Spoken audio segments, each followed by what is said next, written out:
సమ్మక్క సారలమ్మ ఆలయం వద్ద ప్రతిరోజు దర్శనమిచ్చే ఓ నెమలి భక్తులను ఆకట్టుకుంటోంది.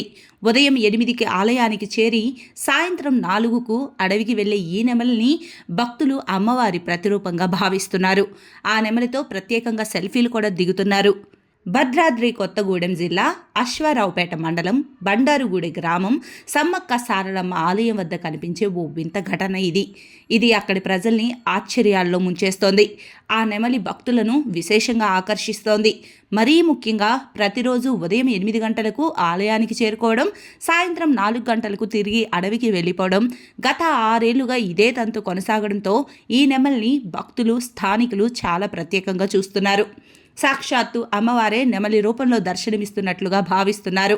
గత 6 ఏళ్లుగా ఈ విధంగానే నెమలి ఆచారం కొనసాగుతూ ఉండడంతో ఆలయ పూజారి చిన్నబాబు దీనికి మల్లు అని పేరు పెట్టారు. పూజారి చిన్నబాబు మాట్లాడుతూ, ప్రతిరోజు అమ్మవారికి నైవేద్యం సమర్పించే సమయానికి నెమలి వచ్చి తిరిగి సాయంత్రం వెళ్తుంది. ఇది ఎంతో ప్రత్యేకమైన అనుభూతినిస్తోంది. ఇలా రోజు వస్తూ ఉండటంతో ఈ నెమలితో పూజారి కుటుంబానికి కూడా అనుబంధం బాగా ఏర్పడిందని తెలిపారు. మా ఇంటి మనిషిలా మల్లు రోజంతా మా ఇంటి ముందు గడుపుతూ ఉంటుందని పూజారి అంటున్నారు.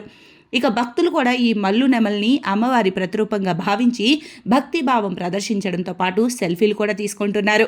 ప్రస్తుతం ఈ నెమలి ఆలయానికి ప్రత్యేక ఆకర్షణగా మారింది. ఇంకా ఈ మల్లు నెమలి విశేషాలు ఆ ఆలయాన్ని సందర్శించే భక్తులకే కాక ఆ మార్గంలో ప్రయాణించే వారికి ఒక అద్భుతమైన గుర్తుగా నిలుస్తాయి.